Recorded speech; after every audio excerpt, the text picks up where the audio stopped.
Hey guys, Cheri from The Watering Mouth here. I have a really nice what I eat in a day video for you guys. Make sure you download the recipes if you want them on the cheat sheets, wateringmouth.com/cheat sheets. Oh, and Moo says hi.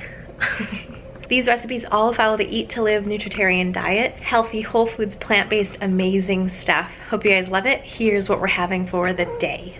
Okay, breakfast. So oat groats are the whole grain of the oat, actually. Groats produce a chewier finished product. I love it because it's kind of like rice, a little bit more chewy than oatmeal.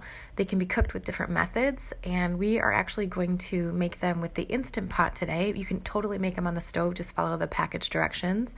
Just a personal preference how you want to do it. The method we're going to use today is going to make grains that kind of stick together, but they remain distinct. You'll see what I mean. So the Instant Pot provides a hands-off cooking experience, which is really, really awesome. You can make these while you sleep even, if you set the delayed cooking timer on your Instant Pot.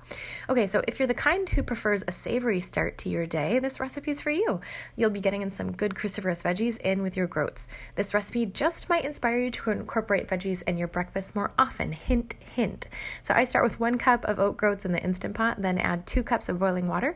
Get that process, the cooking process, off to a faster start. So set to manual, 30 minutes on high, and then we'll do the natural release.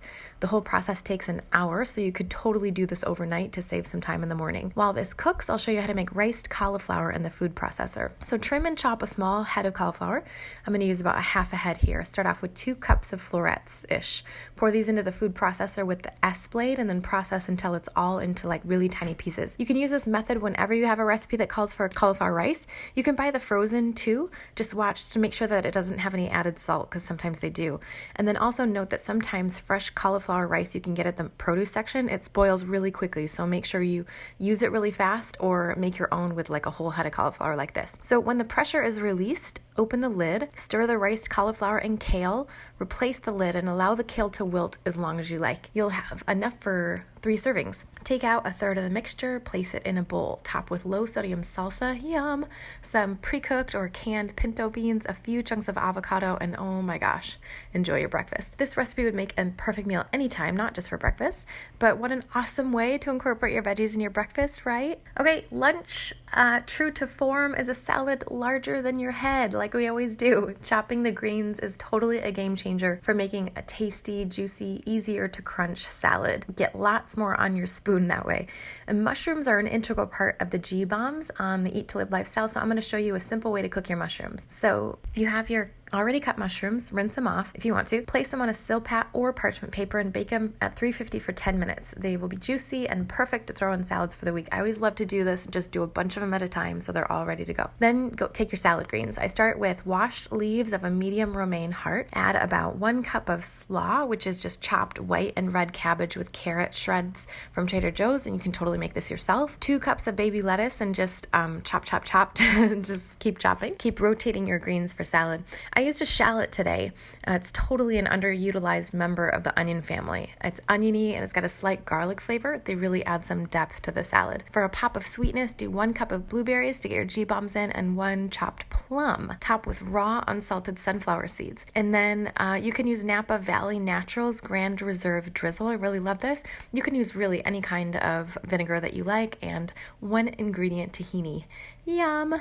Okay, so for dinner, super simple, and we love that. A rich and creamy sauce over steamed veggies. I used broccoli today, made like little trees out of a medium head, peeled the stems and cut off any woody pieces.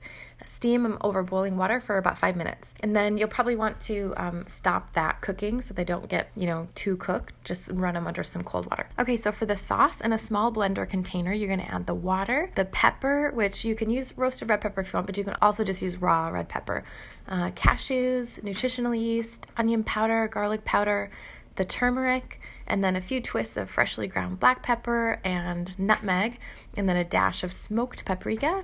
Process till smooth and creamy, and in your Vitamix, you can leave this actually running to heat it a bit if you want to. Just adjust your seasoning and pour 1/4 to 1/3 of the sauce, like slightly less than 1/2 cup, over the broccoli. Add a little bit of fresh black pepper, and voila, dinner's done.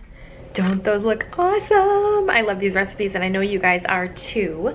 As always, if you want the recipes, make sure you download the cheat sheet at thewateringmouth.com/cheat sheets. Sign up there, you can get all the previous cheat sheets as well. Let me know down below in the comments, have you tried a savory oatmeal breakfast before? Do you love it? Let me know your favorite recipe for savory breakfast. Let's share, okay? Also remember, there is a 21-day challenge coming up, January 6th. Everyone's gonna be there. Be there or be square. 21 days of recipes, meal plans, grocery lists, everything you need to succeed for 21 days. You won't have to think about anything. Make sure you sign up at thewateringmouth.com/challenge to get all the information. There's so many people that are already super excited about this. Hope to see you in there. All right, that's all I got. I wish you guys the happiest of holidays, and I hope to see you in the challenge. Take care. Bye.